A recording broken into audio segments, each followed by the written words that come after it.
എല്ലാ കൂട്ടുകാർക്കും പുതിയൊരു വീഡിയോയിലേക്ക് സ്വാഗതം. നമ്മളിന്ന് ഉണ്ടാക്കാൻ പോകുന്നത് ഊർക്കാപ്പുളി അഥവാ ഇരുമ്പമ്പുളി കൊണ്ടുണ്ടാക്കാൻ പറ്റുന്ന നല്ലൊരു ഐറ്റം റെസിപ്പിയാണ്. വളരെ ടേസ്റ്റി ആയിട്ടുള്ള നല്ലൊരു റെസിപ്പിയാണ്. അപ്പോൾ നമുക്കിത് എങ്ങനെ ഉണ്ടാക്കുക നോക്കാം. അതിനായിട്ട് ഞാനൊരു 35ഓളം ഊർക്കാപ്പുളി എടുത്തിട്ടുണ്ട്. ഇതിനെ രണ്ടറ്റവും ചെത്തിയെടുത്ത ശേഷം ഇങ്ങനെ 4ആയിട്ട് കീറിയെടുക്കാം.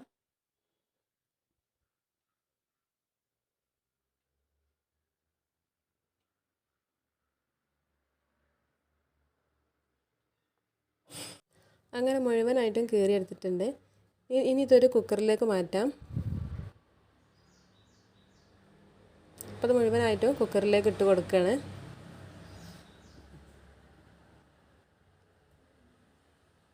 ശേഷം ഇതിലേക്ക് വേണ്ടത് ശർക്കരയാണ്. അപ്പോൾ ഞാനിവിടെ 4 അച്ച് ശർക്കര എടുത്തിട്ടുണ്ട്. ഏകദേശം 200 ഗ്രാമോളം ശർക്കരയുണ്ട്. ഇനി മധുരം കുറച്ചാണ് വേണ്ടിച്ചെങ്കിൽ നിങ്ങൾക്ക് ശർക്കരയുടെ അളവ് കുറക്കാം.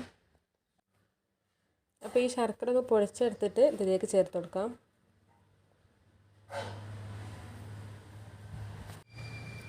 ഇനി ഇതിലേക്ക് വേണ്ടത് 1 കപ്പ് വെള്ളമാണ്. അപ്പോൾ മീഡിയം സൈസിലുള്ള ഗ്ലാസ് നിറയെ വെള്ളം എടുത്തിട്ട് ഇതിലേക്ക് ഒഴിച്ചെടുക്കുന്നുണ്ട്. ഇതൊന്ന് അടച്ച് വെച്ചിട്ട് 2 വിസിൽ വരുന്നത് വരെ വേവിച്ചെടുക്കണം. അപ്പോൾ 2 വിസിലൊക്കെ വന്നതിന് ശേഷം കുക്കർ തുറന്ന് നോക്കിയപ്പോൾ നമ്മുടെ ഊർക്കാപ്പുളിയൊക്കെ നല്ല വെന്തിട്ടുണ്ട്. ഇനി ഒരു ചട്ടി അടുപ്പത്ത് വെച്ചിട്ട് ആ ചട്ടിയിലേക്ക് ഇത് ഒഴിച്ചെടുത്തിട്ട് ഇതിലെ വെള്ളമൊക്കെ ഒന്ന് വറ്റിച്ചെടുക്കണം.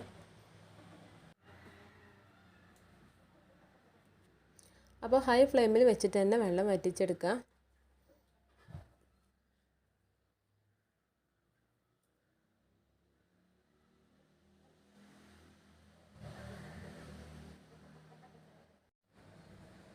അപ്പോൾ അതിൽ വെള്ളമൊക്കെ കുറച്ച് വറ്റി വന്നിട്ടുണ്ട്. അപ്പോൾ വെള്ളമൊക്കെ വറ്റി ഈ പരുവത്തിലാകുമ്പോൾ കയ്യിൽ കൊണ്ട് ചെറുതായിട്ടൊന്ന് പ്രസ് ചെയ്തിട്ട് അതിലെ ഊർക്കാപ്പുളികളൊക്കെ ഒന്ന് ഉടച്ചെടുക്കണം.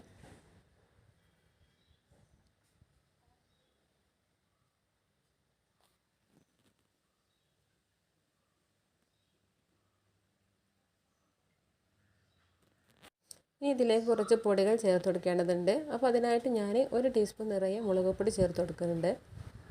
ശേഷം കുറച്ച് ഉപ്പിട്ട് കൊടുക്കുക. അപ്പോൾ മധുരമൊക്കെ ഒന്ന് ബാലൻസ് ചെയ്യാൻ വേണ്ടിയാണ് കുറച്ച് ഉപ്പിട്ട് കൊടുത്തത്. ഈ 1 ടീസ്പൂൺ പഞ്ചസാര ചേർത്ത് കൊടുക്കുന്നുണ്ട്. അപ്പോൾ ശർക്കരയുടെ കൂടെ പഞ്ചസാരയും കൂടി ചേർന്നാൽ നല്ല ടേസ്റ്റി ആയിരിക്കും. നിങ്ങൾക്ക് പഞ്ചസാര വേണ്ടാന്നുണ്ടെങ്കിൽ സ്കിപ്പ് ചെയ്യുക, അത് തികച്ചും ഓപ്ഷണലാണ്. ഇനി ഇതിലേക്ക് വേണ്ടത് കടുകും ഉലുവയും സെയിം അളവിലെടുത്തിട്ട് ചെറുതാക്കി ചൂടാക്കിയതിന് ശേഷം പൊടിച്ചെടുത്തതാണ്. അപ്പോൾ 1/2 ടീസ്പൂൺ ഇത് ചേർത്ത് കൊടുക്കുന്നുണ്ട്. ഇനി നന്നാക്കി ഒന്ന് മിക്സ് ആക്കിയതിന് ശേഷം ഒന്നുകൂടെ കുറച്ച് വെള്ളം കൂടി വറ്റിച്ചെടുക്കാം. ഇനി ലോ ഫ്ലെയിമിൽ വെച്ചിട്ട് വേണം വറ്റിച്ചെടുക്കാൻ.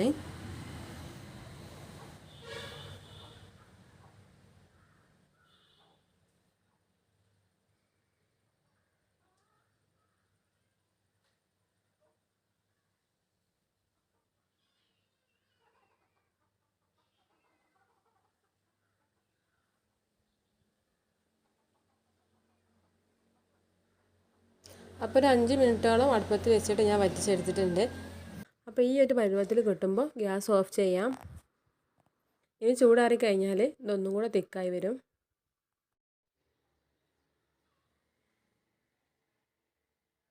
അപ്പോൾ ചൂടൊക്കെ ആറിയപ്പോൾ നല്ല തിക്കായി വന്നിട്ടുണ്ട്. ചോറിൻ്റെ കൂടെ കഴിക്കാൻ വളരെ ടേസ്റ്റിയാണ്.